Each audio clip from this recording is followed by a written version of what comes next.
Bismillahirrahmanirrahim. Assalamualaikum warahmatullahi wabarakatuh. Alhamdulillah, alhamdulillah, wassalatu wassalamu ala rasulillah, amma ba'd. Alhamdulillah Bapak Ibu, bagaimana kabarnya semua hari ini? Semoga selalu berada dalam limpahan keberkahan dan karunia dari Allah Subhanahu wa taala. Alhamdulillah, di kesempatan kali ini saya ingin menyampaikan materi tentang jodoh terbaik, ya. Materi ini nggak gampang Bapak Ibu, ya. Saya menyampaikannya sampai harus berpikir ulang beberapa kali apakah saya harus menyampaikan atau tidak. Tapi sepertinya memang ada hati nurani saya yang ingin tetap menyampaikan, karena ternyata kenyataannya adalah ada banyak sekali rezeki kita yang tertahan karena urusan jodoh ini. Jadi salah satu perisai yang sangat tebal dalam jiwa manusia adalah urusan jodoh, ya. Jadi mungkin kalau Anda ada yang merasa rezekinya seret, rezekinya tidak mudah gitu ya, mungkin bisa jadi salah satu jawabannya adalah materi jodoh terbaik ini.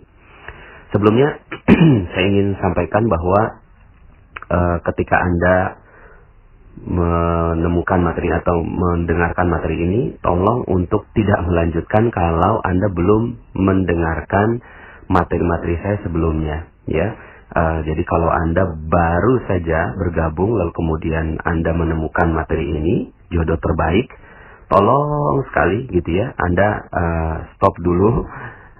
Ini saya betul-betul minta tolong Anda ikuti dulu materi-materi yang sebelumnya, yaitu materi Law of Projection, landasan magnet rezeki, konsep dasar magnet rezeki, kemudian jeruk nipis, Paradox of Candy, cicak dan jerapah, ya, kemudian jendela buram, ya, dan satu paket dengan materi jodoh terbaik ini adalah sakinah selamanya.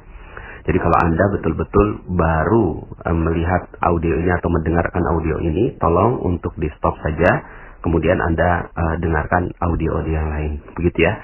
Kenapa? Karena ada beberapa hal yang memang harus saya sampaikan gitu ya, terkait dengan jodoh terbaik ini, tapi landasannya mesti sudah kuat terlebih dahulu ya. Jadi mohon izin agar Anda bisa mendengarkan audio yang lain. Oke, Bapak Ibu, begini. Ini satu paket ya dengan materi sakinah selamanya ya. Jadi di materi sakinah selamanya itu saya sampaikan bahwa jodoh setiap orang sudah ada ya.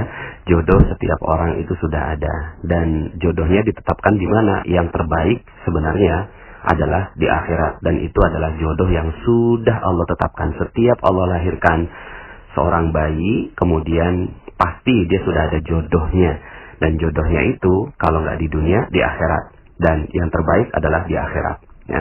Kemudian yang berikutnya yang saya sampaikan di materi sakinah selamanya adalah yang paling penting bukan jodohnya, tapi yang paling penting adalah mencari ridho ya, mencari ridho dari proses mencari jodoh itu. Jangan sampai akhirnya ketika kita mencari jodoh, terus kemudian ternyata kita tidak mendapatkan ridho orang tua kita, tidak mendapatkan ridho kakak adik kita, tidak mendapatkan ridho orang-orang di sekitar kita, ya. Jadi itu yang tidak sederhana, ya, karena urusannya adalah urusan yang panjang. Silakan review materi terumbu karang, ya, bagaimana merawat terumbu karang. Dan yang paling penting ketika sudah menikah, maka yang harus dijaga adalah keridhaan suami dan keridhaan istri. Jadi saling ridho meridhoi, saling rela gitu ya, rela menerima apapun keadaannya. Makanya saya sampaikan sebuah dalil, ayyuma imra'atin matat wa zawjuha an haradin dakhalatil jannah. Seorang istri yang meninggal dunia lalu kemudian suaminya ridho, maka langsung masuk surga. Kebalikannya, kalau suaminya enggak ridho, berarti ada hal yang harus dipertanggungjawabkan ya. Maka dari sini ya, di sakinah selamanya saya sampaikan tentang logika tentang keridhaan, mencari keridhaan sekitarnya ya. Kemudian juga saya sampaikan kisah tentang ibunya atau orang tuanya, ayahnya dari Imam Syafi'i, yang ternyata proses pernikahannya itu betul-betul dijaga oleh Allah Subhanahu wa taala. Nah, dalam materi ini saya ingin menambahkan dosis dari sakinah selamanya agar kita semua bisa memahami betul tentang urusan jodoh ini, ya. Karena ya ada yang bilang begini, Pak Nas, kok materi yang sakinah selamanya kok gitu sih? Jadinya orang tuh nggak semangat menikah gitu ya. Bukannya nggak semangat menikah, Bapak Ibu. Kondisinya begini, saya ini punya 5 anak perempuan gitu ya. Jadi saya tahu betul bagaimana rasanya seorang wanita yang tidak mendapatkan jodoh. Saya punya anak 5 perempuan. Anak pertama saya udah umur 14 tahun saat ini. 14 tahun. Dan ya tinggal beberapa tahun lagi saya harus menghadapi masa-masa dia untuk mendapatkan atau menerima atau mendapatkan pinangan. Kalau seandainya ada yang meminang. Maka nasihat apa yang terbaik yang bisa saya berikan kepada anak saya gitu. Ya karena anak saya perempuan, maka ya nasihatnya seperti yang saya sampaikan di sakinah selamanya, udah tenang aja, cool gitu ya, nggak usah terlalu gerasa gerusu, fokus aja sama diri sendiri. Karena ketika kita fokus pada diri sendiri dan fokus kepada Allah Subhanahu wa taala, karena jodoh kita sudah ditetapkan oleh Allah Subhanahu wa taala. Jadi ya tenang aja gitu ya. Nah, ini yang saya akan sampaikan gitu ya. Dan kurang lebihnya bisa jadi ini adalah nasihat untuk diri saya sendiri ketika saya harus menghadapi anak-anak saya yang perempuan ini. Ya, ada 5 perempuan Bapak Ibu. Nah, sebelumnya saya ingin sampaikan begini. Urusan cinta, urusan jodoh gitu, ini selain harta, itu urusan cinta telah menyita seluruh waktu manusia. Ya. Jadi selain harta, urusan cinta itu telah menyita seluruh waktu manusia. Lagu-lagu yang tercipta, film-film yang diproduksi, itu sebagian besarnya karena urusan cinta dan nafsu yang membakar, Bapak Ibu. Jadi hampir-hampir kita nggak bisa menemukan film Hollywood yang tidak ada bumbu itu, gitu kan? Tidak ada bumbu cinta. Ya, hampir-hampir semua film Bollywood yang ada di India gitu kan, itu semuanya gitu ya, itu berkisar tentang tema tentang itu ya, dan akhirnya merambah kepada lagu-lagu dan seterusnya. Nah, tapi ternyata Bapak Ibu, ini urusannya nggak sederhana. Urusan jodoh ini urusan nggak sederhana. Kalau seandainya Anda merasakan bahwa rezeki Anda seret gitu ya, rezeki Anda kok nggak datang begitu ya. Ada beberapa yang japri ke saya, Pak Nas, saya nggak zolimi orang, saya kok baik-baik aja, saya kepada orang tua juga saya merawat terumbu karang, kepada orang-orang juga saya menjaga dengan baik gitu. Tapi kenapa kok rezeki saya tetap seret, panas gitu ya? Ya, saya kan memang nggak tahu apa-apa ya, makanya saya minta mereka untuk yang seperti ini langsung aja coba ke Garbu Tala gitu ya, untuk bertanya langsung kepada Allah. Tapi mungkin bisa jadi salah satu sebab rezeki kita seret karena urusan ini Bapak Ibu, karena urusan jodoh gitu, karena urusan cinta. Kenapa? Begini, bagaimana kalau seandainya ada seorang suami yang istrinya duduk dengan lelaki lain, dan ternyata lelaki lain itu pernah punya hubungan waktu SMA gitu ya. Maka bagaimana perasaan sang suami? Perasaan sang suami pasti dibakar api cemburu, betul ya Bapak Ibu ya? Pasti itu adalah reaksi orang normal pada umumnya. Semuanya seperti itu, punya rasa cemburu, dan rasa cemburu ini luar biasa gitu ya. Itu bisa ditimbulkan, ditampakkan dengan wajah macam-macam. Dengan kemarahan, dengan nendang apapun, dengan menghancurkan sesuatu gitu ya. Terus kemudian ya intinya api cemburu ini luar biasa, dahsyat gitu ya. Bisa jadi wanita itu kalau sang suami itu melampiaskan kemarahannya bisa ditampar, bisa melakukan KDRT dan seterusnya Bapak Ibu ya. Nah, cuma pernahkah kita renungkan bagaimana kalau seandainya gitu ya Allah yang cemburu ya. Jadi kalau manusia saja cemburunya sudah demikian, bagaimana dengan cemburunya Allah Subhanahu wa taala gitu ya. Bagaimana jika Allah cemburu? Dan ternyata permasalahan Allah cemburu ini itu ada banyak sekali dalilnya. Ada banyak sekali hadis yang menyebutkan tentang kecemburuan Allah Subhanahu wa taala. Kapan cemburunya Allah? Ya cemburunya Allah urusan-urusan cinta ini, gitu ya. Yuk kita renungkan beberapa dalil gitu ya yang berkaitan dengan ini. Dalam hadis riwayat Bukhari dan Muslim, sesungguhnya Allah pun cemburu dan orang yang beriman itu juga cemburu gitu. Kecemburuan Allah yaitu jika orang mukmin melakukan apa yang diharamkan oleh Allah Subhanahu wa taala. Jadi ketika seseorang melakukan apa yang diharamkan Allah, dan kaitannya di sini adalah urusan cinta, gitu ya, dia melanggar urusan cinta dan melanggar batas syariat begitu ya, itu Allah Subhanahu wa taala cemburu dengan orang yang melakukan hal itu, ya. Kemudian dalam hadis yang lainnya Rasulullah SAW bersabda, tidak ada seorang pun yang lebih menyukai pujian daripada Allah. Maka oleh karena itu dia memuji zatnya sendiri. Dan tidak seorang pun yang lebih cemburu daripada Allah. Maka karena itu Allah mengharamkan perbuatan keji. Ya, hadis yang sama, hadis diriwayatkan oleh Bukhari dan Muslim juga. Artinya apa? Artinya Allah Subhanahu wa taala cemburu. Bagaimana kalau seandainya Allah cemburu? Kalau manusia saja cemburu, itu bisa hancur semuanya. Bagaimana kalau Allah yang cemburu? Hancur semua. Dan kecemburuan Allah ini beribu kali lipat dibandingkan dengan kecemburuan manusia. Ya, dengan cemburunya manusia. Ya, dalam hadis lain tidak ada seorang pun yang lebih pencemburu daripada Allah Azza wa Jalla, gitu ya. Dan ini hadisnya juga riwayat Bukhari dan Muslim, ya. Hadis lain dari Abu Hurairah, seorang mukmin itu merasa cemburu, sedangkan Allah lebih besar lagi rasa cemburunya daripada orang mukmin tadi. Masya Allah, gitu ya. Bagaimana kalau seandainya Allah cemburu dalam urusan cinta ini? Ya, dalam urusan cinta, karena Allah yang tetapkan kita punya rasa cinta, Allah yang tetapkan kita punya rasa suka. Lalu kemudian ternyata urusan cinta ini, ya, urusan cinta ini dilampiaskan kepada sesuatu yang dilarang oleh Allah Subhanahu wa taala, ya. Dilarang oleh Allah Subhanahu wa taala. Nah, dalam keterangan hadis yang lain juga Aisyah radhiyallahu anha itu meriwayatkan tentang kejadian ketika Rasulullah SAW menyampaikan tentang kasus cemburu ini, gitu Bapak Ibu ya.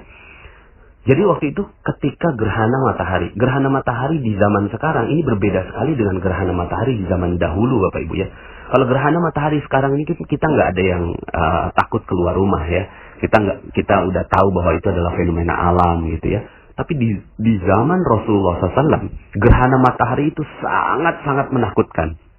Ya, gerhana matahari itu sesuatu yang sangat-sangat mengerikan gitu ya. Bagaimana tidak, siang hari dimakan gitu ya, kira-kira begitu, dimakan oleh satu zat lah begitu ya dalam pikiran mereka, sehingga akhirnya setiap ada kejadian gerhana matahari semua tuh pada takut gitu kan, pada masuk ke dalam rumah, nggak berani keluar rumah, sampai akhirnya itu gerhana mataharinya selesai. Nah, Bapak Ibu yang dirahmati Allah, pada saat yang sangat mengerikan itu Rasulullah berkhutbahnya tentang cemburu. Jadi sampai-sampai Rasulullah mengingatkan gitu ya, hei, jangan-jangan ini yang terjadi gitu ya. Jangan-jangan ini yang terjadi ini karena kasus cemburunya Allah. Kita lihat ya. Hai umat Muhammad. Jadi saat terjadi gerhana matahari, setelah salat bersama sahabat, beliau berdiri dalam mimbar dan berpesan sangat panjang. Di akhir khutbah artinya ya sudahlah, momen yang sangat mengerikan gitu ya, yaitu gerhana matahari. Lalu kemudian juga disampaikannya di akhir khutbah seakan-akan penekanan begitu ya. Hai umat Muhammad, tidak seorang pun lebih cemburu daripada Allah bila hambanya lelaki maupun perempuan berbuat zina. Masya Allah, dijelaskan oleh Rasulullah SAW ya, bila hambanya lelaki maupun perempuan berbuat zina. Masya Allah ya. Artinya apa? Artinya zina di sini ya bertahap juga ya. Kita artikannya, ulama mengartikan zina di sini ada yang zina mata, zina telinga, zina hati, zina mulut gitu kan, zina lisan, sampai akhirnya zina badan, kemudian zina faras gitu ya, sampai sebegitunya gitu ya. Maka nanti kita akan bahas tentang urusan zina ini gitu ya. Nah cuma yuk sama-sama kita lihat perilaku orang-orang yang mencari jodoh sekarang ini gitu ya. Seorang ibu punya anak umur 30 tahunan. Terus kemudian nanyain ke anaknya, pacar kamu mana nak? Gitu.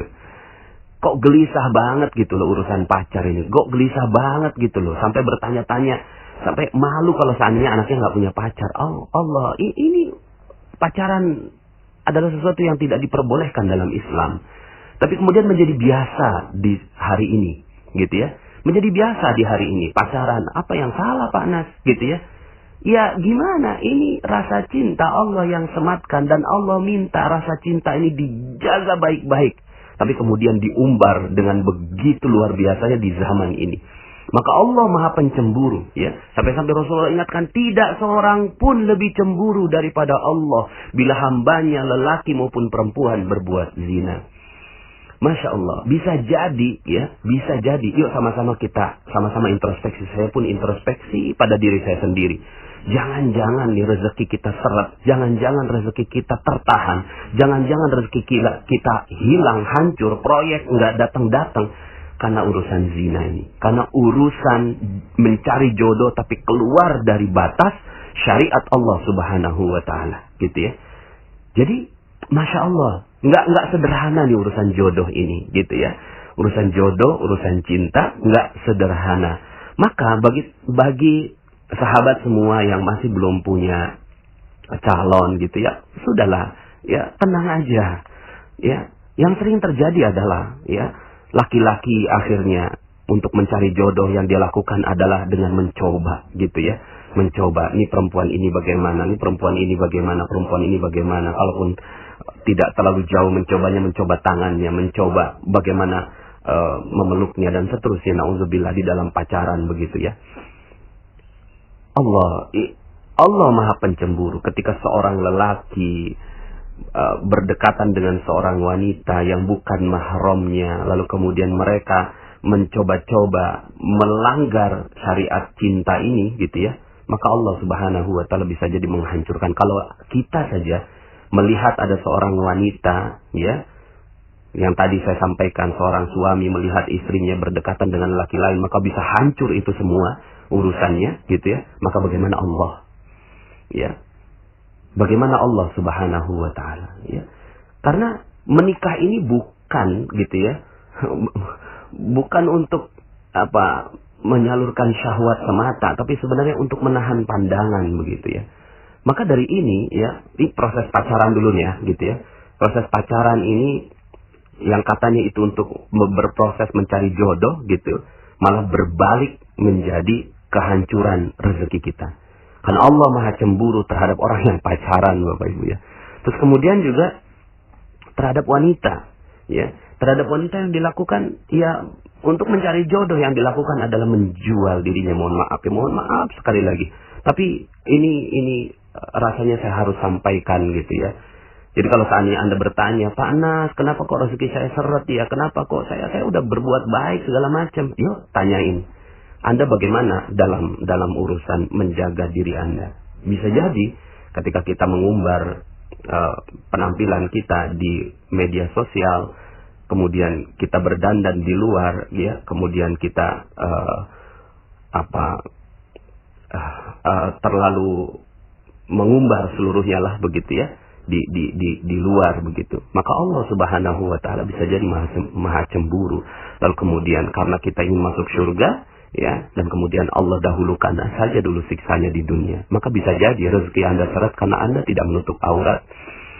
Rezeki Anda seret karena Anda mengumbar hawa nafsu Anda. Anda terlalu gelisah dengan urusan jodoh, ya, mengumbar semuanya di media sosial, di pasang status dan seterusnya. Bisa jadi itu yang Allah Subhanahu wa Ta'ala hancurkan rezeki kita. Karena Allah Maha Cemburu. Ya. Jadi ternyata urusan jodohnya nggak sederhana kan gitu ya, nggak sederhana. Dalam Al-Quran Allah Subhanahu wa Ta'ala sering sekali mengungkapkan tentang ungkapan rasa cemburunya Allah. Dalam Al-Quran dalam surat Al-Baqarah ayat 165 Allah sebutkan begini. Ya, wa minan nasi man yattakhidhu min dunillahi andada yuhibbunahum ka hubbillah walladzina amanu ashaddu hubban lillah. Di antara sebagian manusia ada orang-orang yang menjadikan sembahan-sembahan selain Allah. Sembahan-sembahan ini ya apa cirinya sembahan-sembahan ini? Ya, kalau saya nggak nyembah, kalau saya nggak nyembah patung, kalau nggak nyembah ini. Ciri sembahan ini adalah yuhibbunahum kahubbillah. Mereka mencintai selain Allah itu sebagaimana mereka mencintai Allah.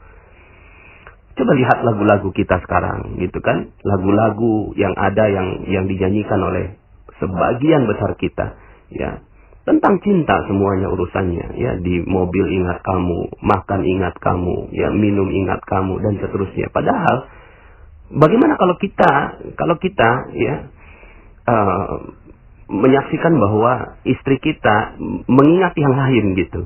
Tiba-tiba istri kita bersenandung gitu kan, istri kita naudzubillah ya, istri seorang suami bersenandung gitu kan, di mobil ingat temannya, di ini ingat temannya ini. Bagaimana rasanya sebagai seorang suami? Cemburu sekali. Bagaimana Allah cemburu sekali ketika kok bisa ya dia mengingat yang lain selain aku. Walladzina amanu asyaddu hubban lillah. Sementara orang-orang yang beriman itu amat sangat cintanya kepada Allah Subhanahu wa taala. Allah ungkapkan rasa cemburunya dalam ayat itu. Bisa jadi ya seluruh rezeki kita dihancurkan oleh Allah Subhanahu wa taala karena urusan ini. Dalam Al-Qur'an juga ya, dalam surat 9 ayat 24 ya, 9 ayat 24 Allah Subhanahu wa taala berfirman, Qul in kana aba'ukum wa abna'ukum wa ikhwanukum wa azwajukum wa ashiratukum wa amwalun iktaraftumuha wa tijaratun takhshawna kasadaha wa masakinu tardawnaha ahabba ilaikum minallah wa rasulih wa jihadin fi sabilih fatarabbasu hatta ya'tiyallahu bi amrih wallahu la yahdil qaumal fasikin. Katakan, jika bapak-bapak, anak-anak, saudara-saudara, istri-istri, kaum keluarga, harta kekayaan yang kamu usahakan, perniagaan yang kamu khawatiri ruginya, dan rumah-rumah tempat tinggal yang kamu sukai, lebih kamu cintai daripada Allah dan Rasulnya, dan dari berjihad di jalan Allah, maka tunggu, fatarabbasu hatta ya'tiyallahu bi amrih, sampai Allah mendatangkan keputusannya, dan Allah tidak memberi petunjuk kepada orang-orang yang fasik. Masya Allah. Allah ancam fatarabbasu, tunggu sampai Allah hancurkan gitu ya, berikan peringatannya gitu ya.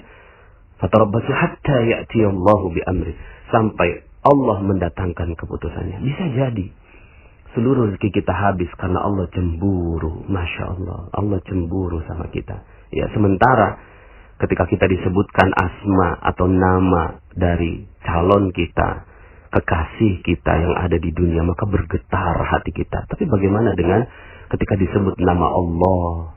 Allah sebutkan nih ya, coba innamal mu'minun idza dzukirallahu wajilat qulubuhum. Sesungguhnya orang-orang yang beriman ketika disebut nama Allah maka bergetar hatinya. Ya Allah. Ternyata enggak sederhana urusan ini Bapak Ibu ya. Padahal Allah sendiri yang sudah jadikan ujian buat kita. Zuyyina linnasi hubbus syahwat minan nisa. Dijadikan indah pada pandangan manusia kecintaan kepada apa-apa yang diingini. Wanita, anak-anak, harta, emas, perak, kuda pilihan, dan sawah ladang, dan seterusnya. Ya. Jadi Bapak Ibu yang dirahmati Allah Subhanahu wa taala, sahabat-sahabat semua, rekan-rekan semua, ternyata nggak sederhana. Dan ini nasihat diri saya, juga nasihat untuk anak-anak saya yang saya ingin katakan kepada mereka gitu ya. Cuma belum dapat momennya nih ke anak saya yang pertama terutama. Hati-hati urusan cinta ini. Hati-hati urusan cinta. Karena bisa Allah hancurkan seluruhnya. Allah hancurkan seluruh rezeki kita. Kalaulah kita saja cemburu kepada manusia bisa hancur semuanya, bagaimana Allah cemburu dengan kita. Lalu apa yang harus kita lakukan gitu ya? Pertama, bagi para lelaki gitu ya, bagi para lelaki menikahlah gitu ya. Menikah ini bukan untuk dijadikan mainan gitu. Menikah ini bukan untuk dijadikan mainan. Ada rasa cinta gitu kan di dalam hati. Kok senang sekali sama wanita itu. Ayo kalau berani langsung datangi orang tuanya. gitu. Datangi orang tuanya dan jangan sekali-kali kita hancurkan segelnya. Jangan sekali-kali kita keluar batas dari syariat. Datangi orang tuanya.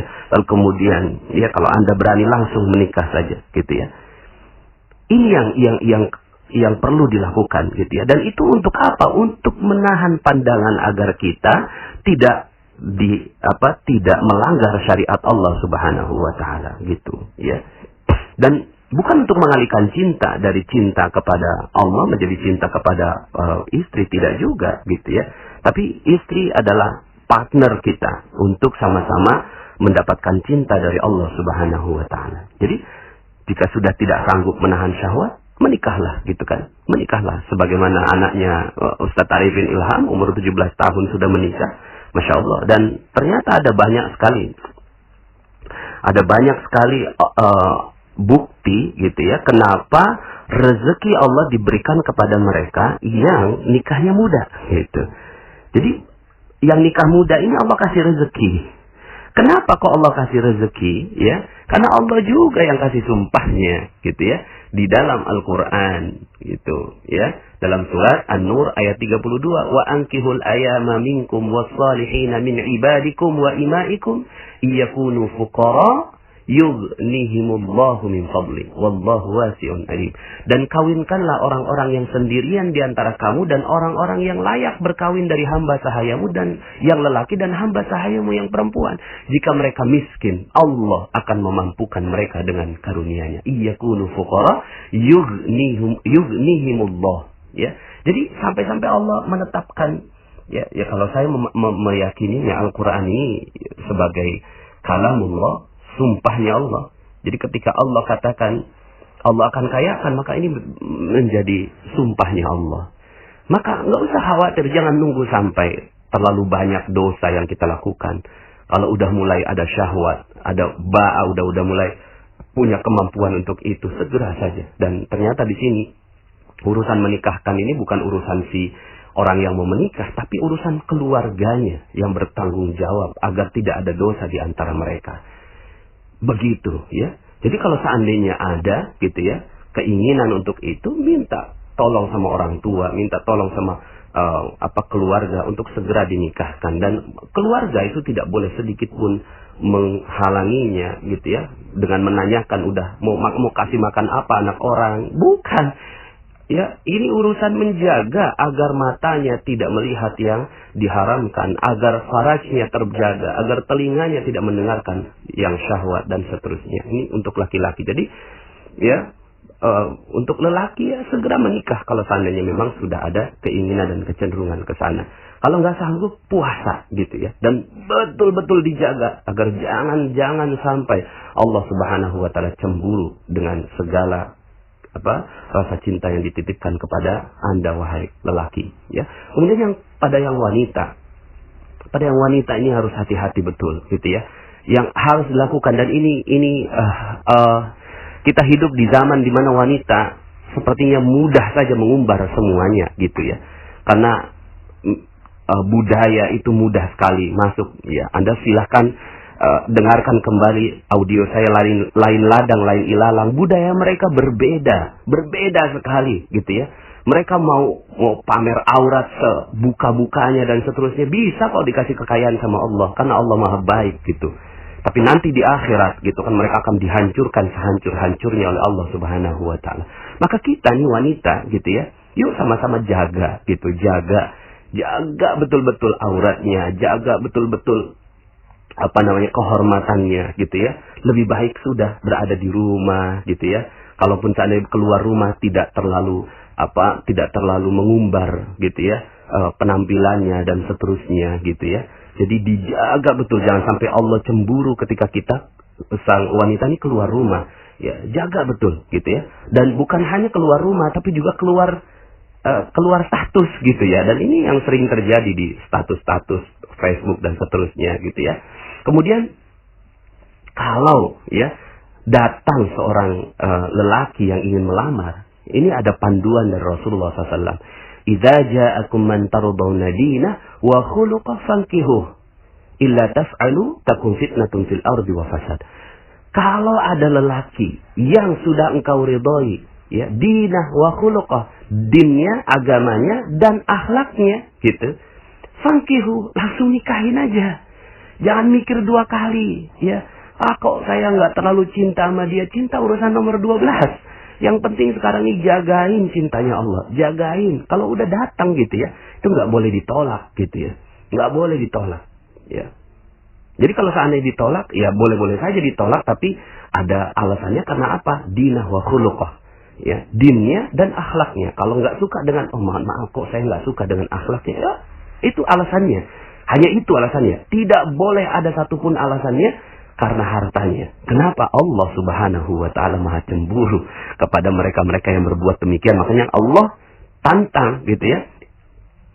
Illa taf'alu, kalau nggak dilakukan, takun fitnatun fil ardi wa fasad, akan terjadi ya fitnah di muka bumi dan kerusakan. Itu yang terjadi mungkin sekarang ini, rezeki kita terbatas dan seterusnya. Karena itu kita sering-sering menolak lelaki-laki yang datang pada kita, karena kita yang kita ukur adalah hartanya, bukan dinah wa khuluqah, bukan dinnya, bukan akhlaknya.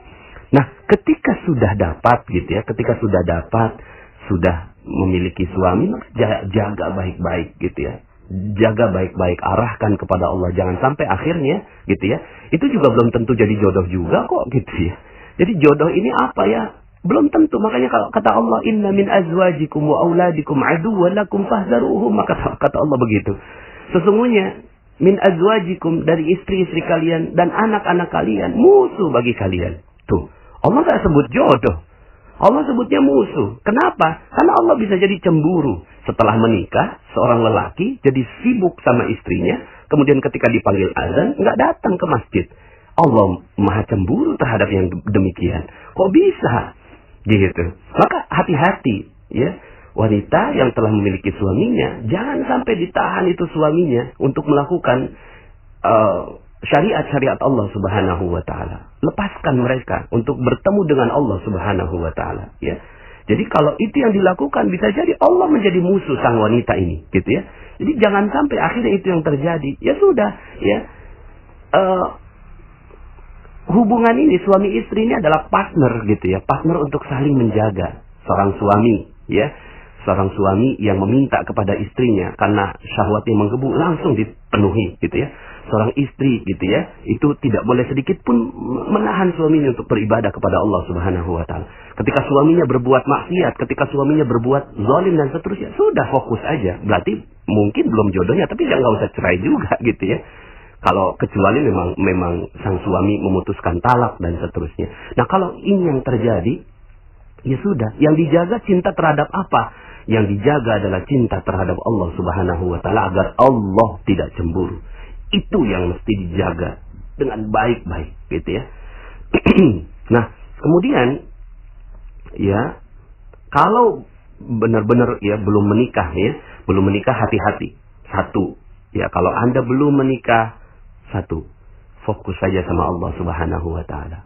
Allah adalah zat terbaik yang siap memberikan jodoh Anda yang terbaik.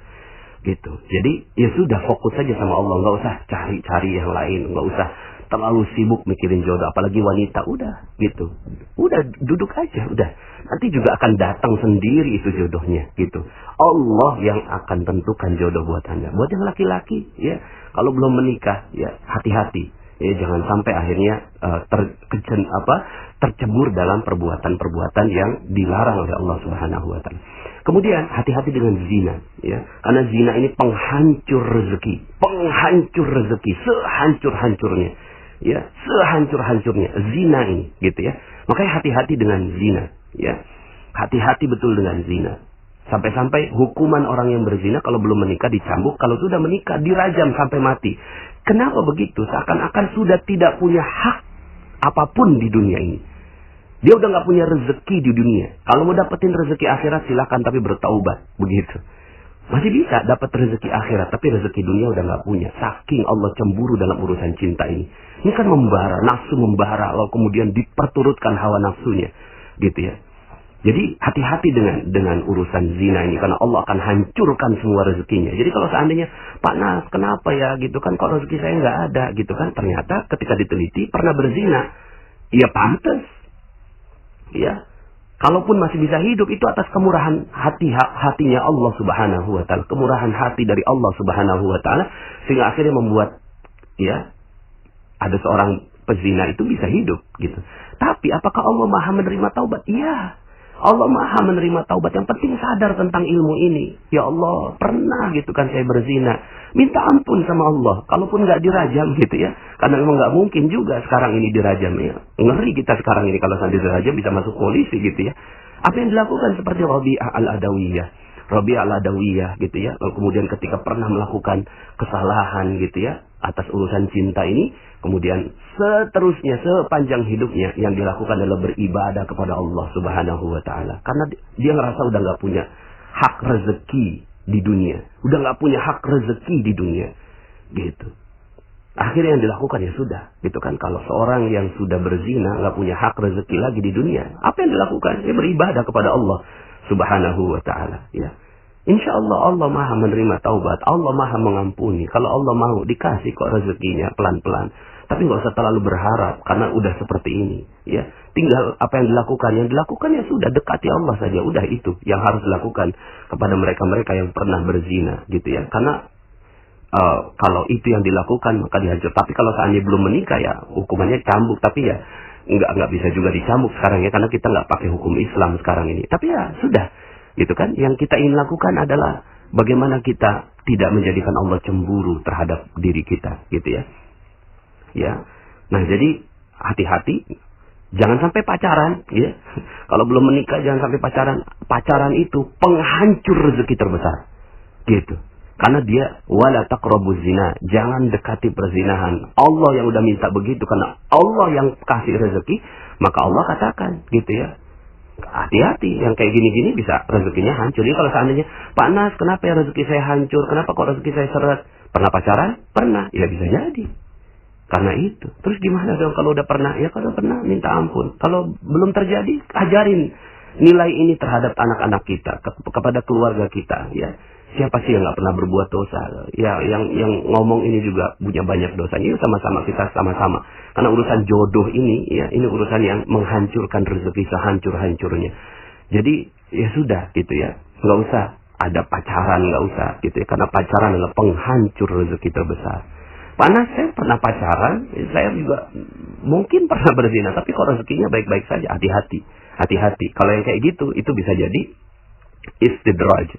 Bisa jadi Allah senangin kita di dunia supaya akhirat nggak dapat apa-apa. Makanya minta ampun sama Allah. Kalau udah pernah berbuat itu, ya jangan-jangan nanti disiksa di akhirat. Karena rezeki juga bukan hanya uang, tapi keharmonisan. Jadi kalau seandainya, kenapa kok ya gitu ya, saya kok nggak harmonis dengan suami, nggak harmonis dengan mertua, kemudian ada masalah dengan tetangga, ada masalah dengan bisnis, ada masalah dengan apa, ya bisa jadi Allah lagi ngancurin kita karena urusan jodoh ini. Dari dulu mungkin sebelumnya kita sudah melakukan kesalahan-kesalahan. Tapi sekali lagi, Allah At-Tawwab, Allah ini Maha penerima taubat, gitu. Allah Maha penerima taubat, ya. Makanya sekali lagi saya katakan, saya tidak mudah untuk menyampaikan materi ini, tapi rasanya sepertinya perlu saya sampaikan karena banyak yang merasa aman, gitu. Banyak yang merasa aman dari setelah mendapatkan materi perisai rezeki. Panas, alhamdulillah saya udah duha, udah tahajud, udah sedekah, tapi kenapa ya saya kok rezekinya nggak datang-datang? Ya bisa jadi ini, bisa jadi urusan jodoh ini, urusan cinta ini, gitu. Lalu kemudian kesimpulannya terakhir gitu ya, yang ingin saya sampaikan ini kan judulnya adalah jodoh terbaik. Lalu siapa jodoh terbaik itu? Jodoh terbaik tidak ada yang lain kecuali jodoh yang mengajak kepada Allah. Udah, itulah jodoh terbaik. Jodoh terbaik adalah jodoh yang di dunia mengajak kepada Allah. Kalau tidak mengajak kepada Allah berarti bukan jodoh terbaik. Mungkin jodoh tapi bukan terbaik. Gitu, bukan jodoh yang baik.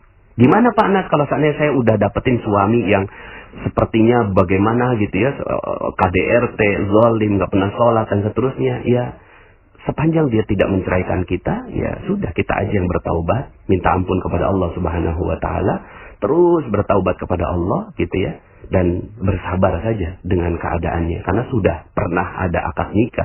Akad nikah itu sumpah. Janji yang sangat-sangat agung. Mitsaqan ghalidha. Itu perjanjian yang amat erat, kuat sekali. Kalau seandainya suami ucapkan talak, baru kemudian Anda selesai, gitu ya. Dan ternyata kan bisa juga jodoh akhirnya bukan suami kita yang sekarang kan, gitu ya. Setelah itu ya sudah, gitu ya. Fokus saja, perbaiki anak-anak, perbaiki diri sendiri, dekatin dengan Allah, jangan sampai Allah cemburu, lalu kemudian berharap nanti jodoh Anda dipertemukan di surga Allah Subhanahu wa taala dengan seorang raja yang sangat-sangat luar biasa tampan rupawan nanti di surga Allah, Toh cuma sebentar lagi kok. Dunia kan cuma 60 tahun, 70 tahun dibandingkan dengan jutaan tahun yang akan kita lalui sampai ke akhirat, lalu kemudian nanti di surga itu abadan selama-lamanya, gitu ya. Dunia ini singkat sekali, sudah sabar aja, gitu ya. Kalau memang seperti itu. Jadi, siapa jodoh terbaik? Jodoh terbaik adalah jodoh yang mengantarkan kepada Allah. Cari mereka, ya. Kalau nggak begitu, jangan mau, gitu ya. Jangan sampai akhirnya seperti trennya artis-artis, gitu ya, yang menikah dengan lain agama, gitu ya. Menikah dengan orang yang tidak mengajak kepada Allah Subhanahu wa taala. Itu bukan jodoh, itu musibah yang seperti itu, gitu ya. Jangan sampai akhirnya kita terkena musibah itu. Dalam Al-Quran disebutkan, Allah larang, wala tankihul musyrikati hatta yu'min, wala amatun mu'minatun khairum min musyrikati walau a'jabatkum. Dan janganlah kamu nikahi wanita-wanita yang musyrik. Yang musyrik artinya yang gak kenal Allah, sebelum mereka beriman. Sesungguhnya wanita budak yang mukmin lebih baik daripada wanita musyrik walaupun dia menarik hatimu, ya. Jadi Bapak Ibu, ya, adik-adik, sahabat semua, rekan-rekan, yuk kita hati-hati dalam urusan jodoh ini. Karena ternyata urusan jodoh inilah salah satu perisai rezeki yang besar. Kita fokuskan saja cinta kepada Allah Subhanahu wa taala, dan semoga Allah Subhanahu wa taala buka rezeki kita. Mohon maaf atas segala kekurangan, ya. Semoga dengan materi ini kita sama-sama menjahit kembali, ya, hal-hal yang sudah terluka di masa-masa yang lalu kemudian kita jelang kehidupan yang jauh lebih baik. Bisa jadi Allah lupakan semuanya. Seperti materi saya, cacat yang sempurna. Siapa sih yang gak punya cacat? Siapa sih yang gak pernah punya salah? Ya, semaka Anda bisa dengarkan kembali materi cacat yang sempurna. Lupakan semuanya, fokus kepada masa depan. Yuk sama-sama kita rapihkan masa depan kita. Kalau sekarang ini rezeki kita berat, rezeki kita seret, rezeki kita tidak ada, wajarlah, ya. Memang kita pernah membuat Allah cemburu. Sekarang jalin lagi hubungan dengan Allah, jalin lagi hubungan dengan Allah. Kita datang pada Allah selangkah, Allah datang 1000 langkah. Jika kita datang kepada Allah dengan berjalan, Allah datang dengan berlari. Masya Allah. Mudah-mudahan Allah dekati kita. Terima kasih. Mohon maaf atas segala kekurangan. Saya Nasrullah. Sampai jumpa di audio-audio berikutnya. Assalamualaikum warahmatullahi wabarakatuh.